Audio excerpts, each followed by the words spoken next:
no takers. Because So something it's very interesting simple. Rashi sees that to be such a basically important message that he needs to repeat it twice, albeit he doesn't say exactly the same thing both times, but the message is basically the same. And then, of course, Rashi could have been Yoitze, he could have performed his obligation when he spoke over there about this whole story. He could have said, "V'hu ma shekosu achrei zeh hakrosim," with a hey idea, meaning they were already ready. He waits till we come over and we meet up with the hakrosim, with the hey idea, and then he repeats the whole thing again. That's siman that he wants all the way down the line to remind you that this base of Mishkan in the desert didn't just sort of happen hocus pocus, but you had Yidden who were preparing and living with this, with a message from the old Zayda, Yaakov Avinu, who took action to see that it be prepared. And when they got out into the desert, not like the Ibn Ezra said, they found a forest. No, they took his schlepped in front of the noses of the Mitzrim. They schlepped big arozim with them. And Rashi said the arozim were heavy, because that's what he says later on. When they get to Moshe Rabbeinu, later on in Parashat Pikudei, Rashi says that the kroshim were very heavy. So here these Yidden running out of Egypt under the noses, they schlepped these big kroshim.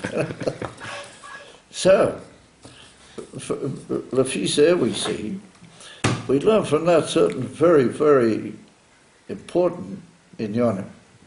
The first thing is that you've got to be prepared for the Geula Shlema. Yaakov Avinu, he lived with the Geula from way back. And he lived with the Geula, and that's even practical. Very, very practical. He said, listen, you guys, don't wait around. You'll be batlonim way out there on the midbar. You don't have a Atzishitim over there. The evidence, oh yes, they found. Russia's not. But they're harogil. No Atzishitim in the midbar. You gotta get it already. It's a tremendous slap. And the mitzvah, I gotta say, what on earth is happening around here, etc., etc. What is the vort? The vort is that Hashem will help you. You follow? Yeah. If you're a mishchez and you are into it, and you are living with the herikat, with the geula, Hashem gives you atzlach. So I want to tell you just a little story to pair that out. Just a minute. I have a Talmud of mine who lives in Yerushalayim. That his father lives in Europe, but he also became very ill. His father terribly ill, and he's in a sort of a coma somewhere in Munich or somewhere like that, in a big hospital. So I called him out to Shachas morning. I was inquiring, what's going on, what's happening, and so he said, "Oh, Baruch Hashem," he said, "over there," he said, "in that part of where the big hospital is," he said, "there's a new shliach from the Rebbe." Where is another shliach from the Rebbe? You can go to Madagascar or close to Eskimos or wherever, and you'll find a shliach from the Rebbe. Right? So he said, he's a shliach from the Rebbe. And he said to me, I didn't say a word, he said, he is a real mishpachis, this guy. So I said, oh, that's good. In what way does it? So he said, he has gone every day to my father, who is in a coma, and he puts on tefillin with him, even though he's in a coma, and he reads Krishma with him, even though he's in a coma. Yes, so what does he want with us? The poor man, he can't say Krishma, and the poor man doesn't even know at the moment. Maybe he does. Who knows? He doesn't, but he's putting tefillin on him. For worse, because he's already preparing. He's already living with the fact that he's got over it. You don't wait for him to get over it, and then you put tefillin on him. You put tefillin on him now, and let's see what happens. You know? We'll go ahead with the fact that he's putting on tefillin and he's well and he's going to be well. I'd come up to here's the story. So I'm talking out there on the boat, and my eyes are jumping out. You know, he got a guy who goes put tefillin on this person. And he said to me, I didn't say, he said, this guy is a genuine mishchis. That was his statement to me. So what does that mean? The mishchisim are already living with the situation. They say, the Rebbe said, kaf v'kaf. That's the way it is. The Rebbe is Yaakov. The Rebbe is preparing. And if you prepare, then it's going to happen. Build Yishum Suffolk, it's going to happen. All you have to do is, you know, you live with it. So they were sleeping in front of the mitzvah. He could only sit these huge big crush here, you know, the mitzvah said, what is all this, you know, what's going on around here? And the Ibn Ezra, he's a great man, unbelievably great man.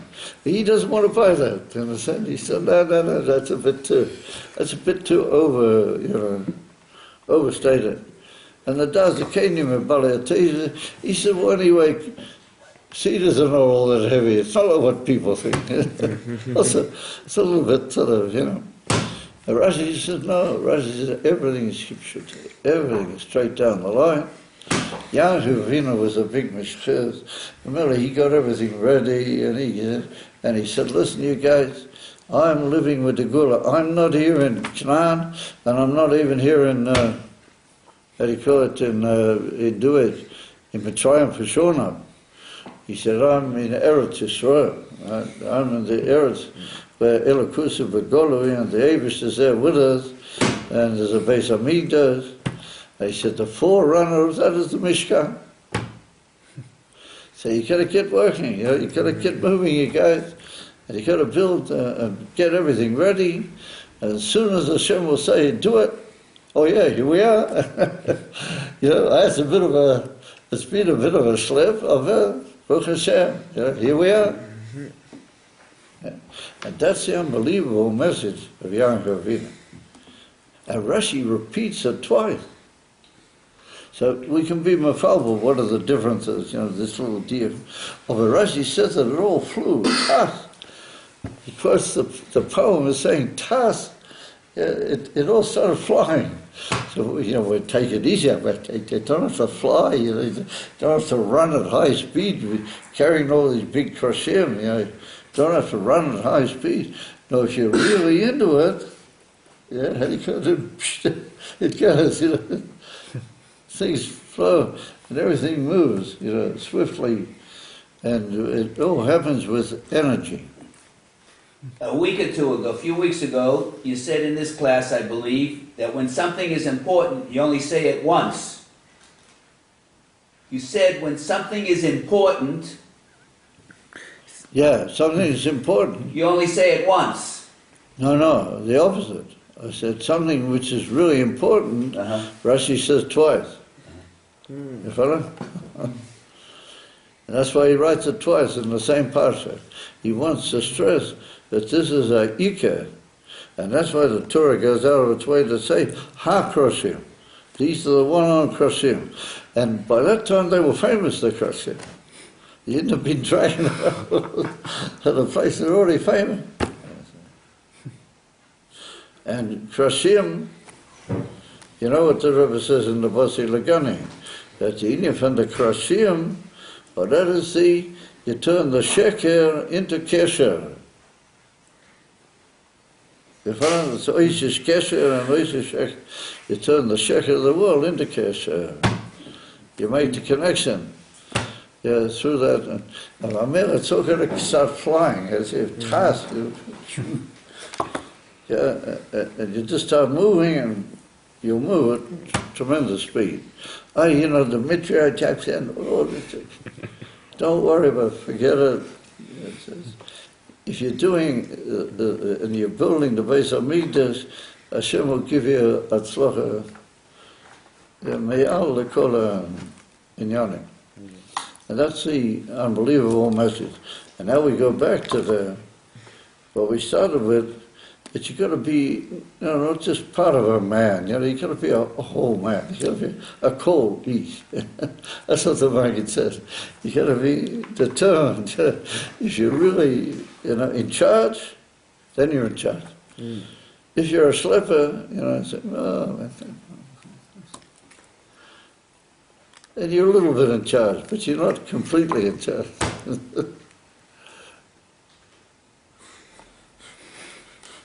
Hashem should hold we be completely in charge. Praise Hashem. And we run with the Krashim, and we'll run into the Beis HaMikdash. The Beis HaMikdash is not from Krashim, it's from stones. We're going to have to be Zrizim, we're going to have to fly. Each one will be carrying his stone. The Naftali Ropshitzer, he was a great Polish Rebbe. He said that when the Beis HaMikdash will be built, everybody will have his individual stone. Wow. There'll be one individual stone for every year in the Beis HaMikdash, and it will be clear that that's your stone. There'll be an individual beautiful light which will shine from every stone. And people say, oh, that's a Shalom stone. Yeah. Everybody will recognize it. So we've got to get moving. So next thing all these guys will be running out bringing stones into their rooms. Not terrible. I can think of it a lot worse. That the guys will be coming with big stones into the rooms, and they'll be saying, we're getting ready to build the Beis HaMikdash. Next thing is I'll be sacked. The Rosh Hashanah will say, these guys got a little bit strange, they're all bringing stones. Well, anyway, whatever. The main thing is, we have to be like Yaakov Avinu, we have to save. We're getting ready and we're preparing Harikot ahead of time. Okay, guys, so be well and have a very good day upon it. And Dalika, all these things can only happen with Basimcha.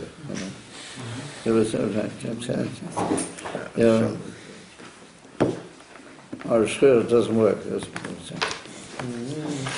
Thanks. Can you fold it up and put it away?